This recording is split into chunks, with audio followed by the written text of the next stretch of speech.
କାରାଗାରରେ ଥିଲା ସ୍ତବ ସ୍ତୁତି ଅଶ୍ରୁ ଆଉ ହାହାକାର। ନନ୍ଦ ଗୃହରେ କିନ୍ତୁ ଅନାବିଳ ଆନନ୍ଦ ଆଉ ଆନନ୍ଦ। ଗୋପୀଏ ଆନନ୍ଦ ମନରେ ଆସି ଆଶୀର୍ବାଦ କରିଛନ୍ତି ଶିଶୁଟି ତାଙ୍କ ଆୟୁଷ ଘେନି ବଞ୍ଚିଥାଉ ଯୁଗ ଯୁଗ ଧରି। ଗୋପଗଣ ବି ଆନନ୍ଦିତ ହୋଇ ପରସ୍ପରକୁ ଦଧି ଦୁଗ୍ଧ ଘୃତ ବୋଳାବୋଳି ହୋଇଛନ୍ତି। ଏତିକିବେଳେ କଂସର ଆଡ଼ତିଆ ଆସି ନନ୍ଦଙ୍କୁ ବାର୍ଷିକ ରାଜକର ଦେବାକୁ କହିଛି। ନନ୍ଦ ବାହାରିଛନ୍ତି ମଥୁରା କର ପଇଠ କରିବା ଉଦ୍ଦେଶ୍ୟରେ। ଶୁକବାଚ କଂସର ଛାମୁରେ ମିଳିଲା ସୁନିଆ ଧନ ଗଣି ଦେଲା। ଆନନ୍ଦ ହୋଇ ଦଣ୍ଡଧାରୀ ଦେଲା ସେ ଅଳଙ୍କାର ଭରି। ମେଲାଣି ପାଇ ତତକ୍ଷଣ କିଣିଲା ନାନା ଦ୍ରବ୍ୟମାନ। ନନ୍ଦର ଆଗମନ ଶୁଣି ବସୁଦେବତା ମନେ ଗୁଣି। ସ୍ୱଭାବେ ନନ୍ଦ ମିତ୍ର ମୋର ତା ଘରେ ବେନି ମୋ କୁମର।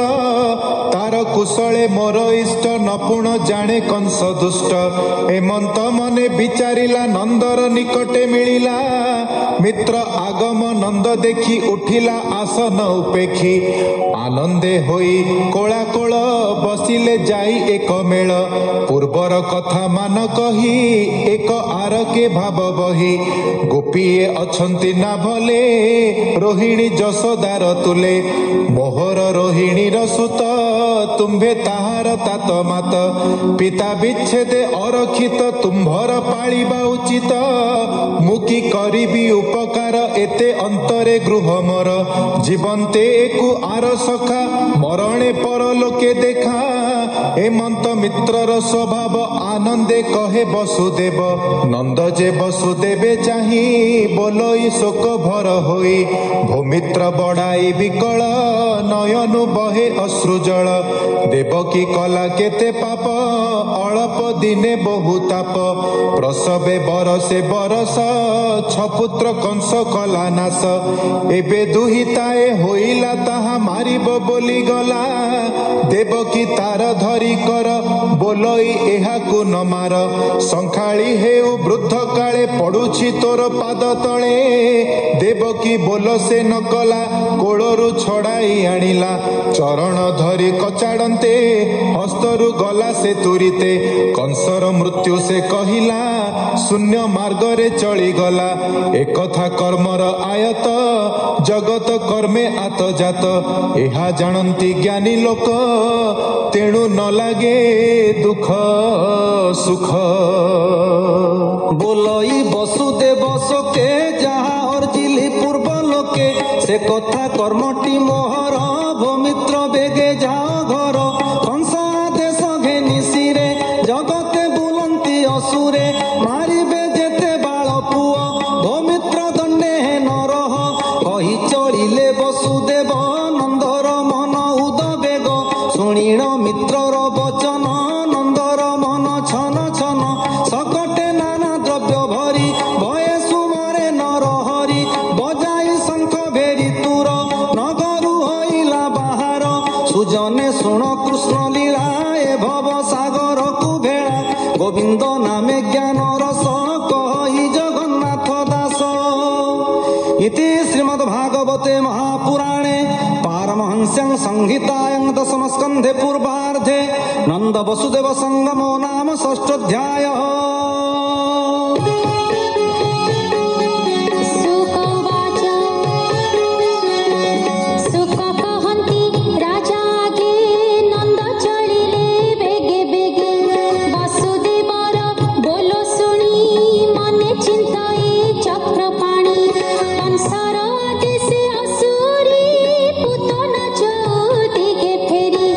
ଗ୍ରାମ ପାଟଣା ପୁର ଦେଶ ଅନେକ ଶିଶୁ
पसी माया मोहिनी रूप धरी दिने भुवने नाही सरी गीताको पटान्तर देवा देखि ढलिबे सुर देवा कबरी भारे फूलमाळ सुन्दर अलका कपोळ धरिला गोपींकर मन बाळ तरुण वृद्ध जन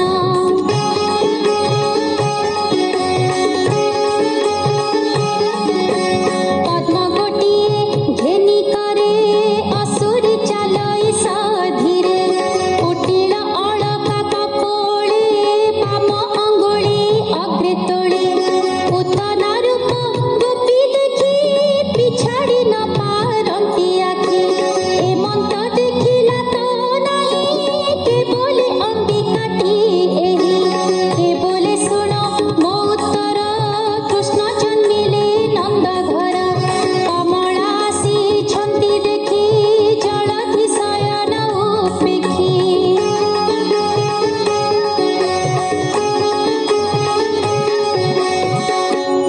केवले अटई एमंत पुराणे शुणिछु तदंत एमंते जानी न पारिले सकले पछे गोड़ाइले बोलंती पुतना को चाही काहू अइलु महामाई पुतना बोलई मधुरे बालक अछि काहा घरे मोर तो नय एबे मलास्तन मन होई सहिला काहार पुत्र अछि माए स्तन्य पियाई भी थकाए एमंते कहिला उत्तर असुरी चाले धीर धीर मिलिला जाई नंद द्वार द्वारी की बोलई उत्तर गोपीए गले आग सरी भितरे पशिला असुरी यशोदा देखिण चकित काहू अइला अद्भुत कियो बा त्रिपुर सुंदरी रूपे तो नाही समसरी पुतना पासेण मिलिला मधुर वचन कहिला काहू अइलु महात्माणी कियो बा हरिर घरणी किंपा मो पुरकु अइलु ए मोर मनकु मोहिलु पुतना बोलई उत्तर सुण कामिनी भाषा मोर महादे दैवंक नारी जानई भेद मंत्र करी मोहर क्षीर कले पान पुत्र होइबे बलवान